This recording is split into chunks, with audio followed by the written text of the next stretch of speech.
বলে রাজমণি বাগান একদম সব তছনছ হয়ে গেছে। এই যে এত সুন্দর পেয়ারা পড়ে গেছে, এই যে বাঁশ বুশ হাইল্লা টাইল্লা লন্ডভন্ড হয়ে গেছে, তো খুবই করুণ অবস্থা। এই যে এই মরিচ গাছটা একদম পড়ে গেছিল, মানে সব কিছু মিলায়া এত খারাপ অবস্থা আর করার মতো নাই। এই যে আমার গাছ ভেঙে পড়ে গেছে, এই যে একদম মানে লন্ডভন্ড হয়ে গেছে।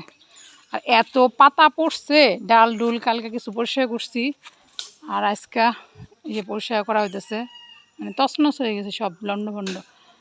তো খুবই কষ্টদায়ক যে এই অবস্থা যদি হয়, তো কী আর করা। আর এই যে পাতা দুনিয়ার পাতা পুরা মানে একটা বিশ্রী অবস্থা হয়ে গেছে।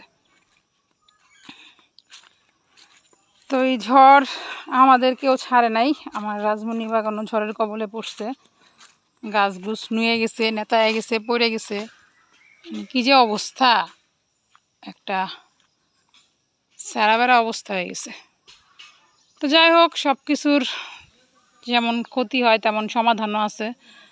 তো এই যে আজকে লেবার নিয়ে পরিষ্কার করানো হইতেছে, বাঁশগুলা কাটা হইতেছে, কারণ দেখতে একটা বিশ্রী অবস্থা হয়ে গেছে। আর বাঁশগুলা কোনো সাপোর্ট না পায়া সব ধিমডি খায়া পড়ে গেছে। তো একদম উগড়ে গেছে কিছু বাঁশের মাথা পড়ছে, এগুলা ঠিক করা হইতেছে।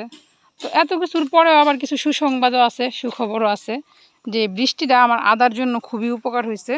মোটামুটি আদা গাছ সব বাইরে যেতেছে। মানে যেমন কিছু পজিটিভ নেগেটিভ সব দিক থাকে না, তো এইটা হইলো আমার পজিটিভ দিক। আর মালচিং করাতে আমার ভীষণ উপকার হয়েছে। আসলে এই যে এত খরা গেছে, সেই আর্দ্রতাটা এই মালচিং করাতে এটা ধরে রাখছে, নয়তো আমার কিন্তু আদা সব নষ্ট হয়ে যেত, তীব্র খরায় সব নষ্ট হয়ে যেত। মোটামুটি সব গাছে এই যে আদা বেরোতেছে, আদার কুশি ছাড়তেছে, যে একটা আদা মার গেলেও আরেকটা আদা বেরোবো, এরকম আমি 3 পিস করে আদা দিয়েছিলাম। যাই হোক, 1 পিস মার গেছে আরেক পিস বেরোবো, 2 পিস মার গেছে 1 পিস বেরোবো, এটাই হলো মনের সান্ত্বনা। তারপরেও চলো একটু দেখি। আর পাতাটা দেখ কি সুন্দর হয়ে পচছে, পচাতে এটা একটা ভালো পজিটিভ দিক হয়েছে, এটা খুবই ভালো একটা হয়েছে আর কি। বৃষ্টিতে এখন আবার এটা পচবো, পচা বইবো এনে।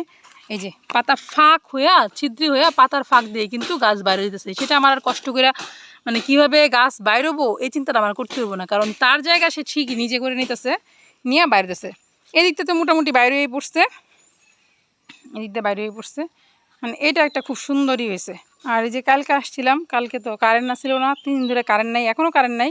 এদিক দিয়ে সব পানি যায় না, ঢুরুল হয়ে গেছিলো, পরে এই জায়গাটা করে দিচ্ছি আর কি। এই কাজটা এই হলো ক্ষতিগ্রস্তর হাত থেকে কিভাবে উঠে আসা যায়, সেটাই একটা ছোটোখাটো ভিডিও আর কি। তো এই হলো রাজমণি বাগানের অবস্থা। এটা দিয়ে আমি কিছু এটি কাটতেছি না, কারণ এগুলো আমি একটু বানাবো, ওই যে বনসাইয়ের মতো গাছগুলো আছে না, সেগুলো বানাবো। শুধু মাথা ভেঙে দিয়ে আস্তে আস্তে যখন শক্ত হইব তখন আবার গাছ হয়ে যাব, ফুল ফুটবো, এরকম এটার জন্য এরকম করে রাখি আর কি। আর এগুলো তো এই যে আমার এগুলোর মেয়াদ শেষ, ডেট এক্সপায়ার হয়ে গেছে এই বেগুন গাছের, এগুলো আর দরকার নাই। তো এই হলো সব কিছুর পরে রাজমণি বাগানের আপডেট ঝড়ের কবল থেকে। তো কেউই বাঁচে না, রেহাই নাই। তো আর রাজমণি বাগান কী করে বাঁচবো।